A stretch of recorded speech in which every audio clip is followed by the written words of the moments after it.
Pardon the interruption, but I'm Mike Wilbon. It's apparently National Cooking Day, Tony. Do you like to cook? Tony Kornheiser, no, but I've been told that I sizzle. Okay then, all righty.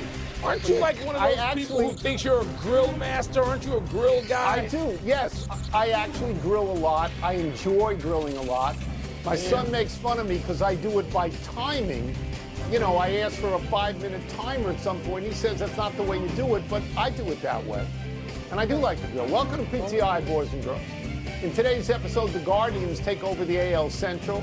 The Ryder Cup tees off tomorrow, and Booger McFarland joins us to break down a big weekend in college football. But we begin today with Cal Raleigh hitting 2 more home runs last night, numbers 59 and 60, as Seattle beat Colorado to clinch the American League West, their first division title since 2001. At Yankee Stadium, Aaron Judge also hit 2 home runs, numbers 50 and 51, and went 3 for 4 to raise his batting average to a major league leading 328. The Yankees beat the White Sox to claim a tie with Toronto for first place in the American League East. Wilbon, let us start with Raleigh. What sort of achievement is it, him hitting 60 home runs? Truly historic. And I'm using that word with some sense as an old person with a sense of history, real history. Not combining 8 things to say, he's the first person to do this since, 2016. No, he's the 7th person to do it, and that's if you include Sosa, McGuire, and Bonds, the 7th guy to hit 60. The others being Ruth, Maris, and Judge. That's the list in 150 years of Major League Baseball. And he's the only guy on that list to be a catcher who has the hardest duty on the field day in, day out, the only catcher. So he's surpassed in a lot of ways Berra and Campanella and Bench, and those the names that come to my mind as somebody who's followed baseball all my life. So Tony, when you consider those 2 things, catcher, switch hitter, and 60, it truly historic. So let me get to this because I want to emphasize what you're talking about, the fact that he plays catcher. I cannot explain enough the physical wear and tear, the grueling day after day of being a catcher in the major leagues. And so you think that when it comes to September, there's not enough left for any offense. Raleigh now has 10 home runs in September. This is the 11th time this season that he hit 2 multiple home runs in 1 game. In the last 9 games he's played, he has 7 home runs. Let me back up a little bit. We've been in the lively ball era for over 100 years. The record for home runs in 100 years for a catcher was 48. This guy's got 60. He didn't break the record. He jumped like Bob Beamon on this record. And let me get to Judge, because 51 home runs for Judge seems meager next to Raleigh. But I'm going to go for a while, but Judge is now 4 times. There's only 3 people in Major League history who went 4 times 50. And that's Ruth and McGuire and Sosa. And you know I'm getting rid of McGuire and Sosa for obvious reasons. Since September 11th, Aaron Judge is batting like .439. He's got 7 home runs. His OPS is 1.572. That's ungodly. And the Yankees have been 10-3 there, and like Seattle, have bounced up to the top of their division. I believe have 3 more wins than Seattle has. So it's still, I would vote for Raleigh for MVP, but it's still going to be really tight. I think it's going to be tight. I love Judge, Tony. I love Judge. No, Judge not catching. Judge, because of injury, couldn't even play his normal position in the outfield a lot. He had a DH some this summer. I understand that. Raleigh. It's Raleigh, and Raleigh. 60 in our lives, at our age, 60 is magic. Means something. Let's stay with baseball, and let's move over to your Midwestern teams. Last night, Cleveland again beat Detroit, this time 5-1. Cleveland is now 1 game clear of the Tigers in the American League Central. It's the first time in 175 days the Tigers are not in first place. Wilbon, what is the more compelling aspect of this, the Guardians' rise or the Tigers' fall? Tony, they both are in their own way. Both, either answer can be true, but for me, first, it's Cleveland. I mean, this is a team where management was essentially, selling off stuff at the trade deadline. And it looked like it was okay. We're punting on this season. We'll add some pieces. We'll be better. We still have, some nice pieces around. But no, they didn't just give up. They didn't punt. The players on the field did not do that. And to have that pitching, to have that starting pitching this many games in a row, that too, less historic, but still, Tony, it's just not done. I mean, starting pitching we know is very vulnerable around Major League Baseball all the time, essentially. So to get that consistency of starting pitching night after night after night to get back in this race and win 17 and 19, for me, it's Cleveland. What Cleveland is doing right now, after the All-Star break and selling some things off, that's what Detroit did last year, and Detroit made the playoffs.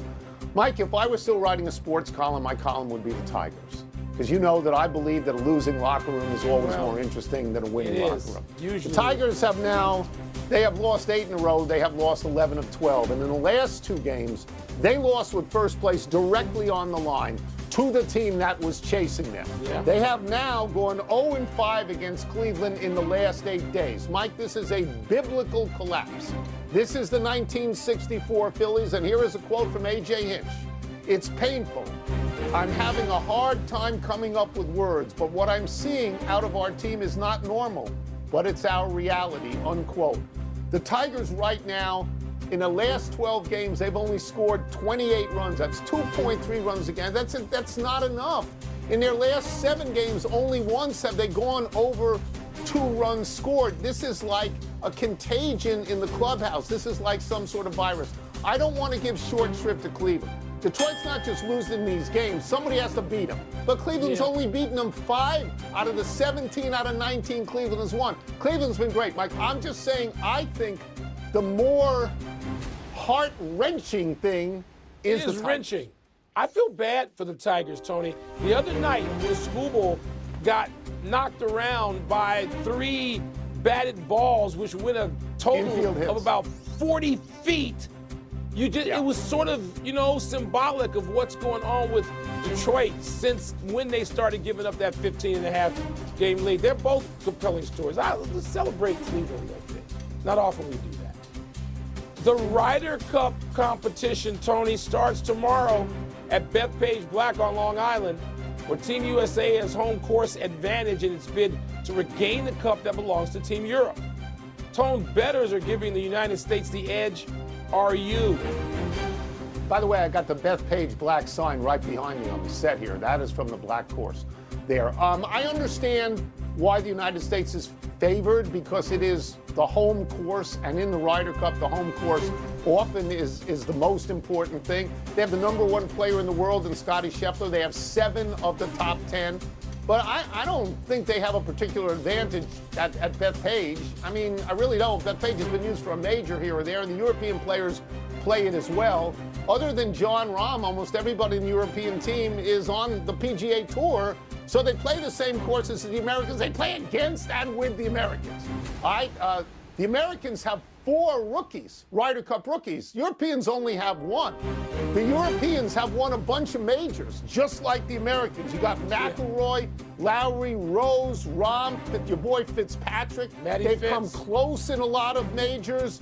Fleetwood, Hatton, McIntyre, Oberg, Straka, I don't want to mispronounce his name. So to me right now, if you just look at this on paper, I think the Europeans have a small edge.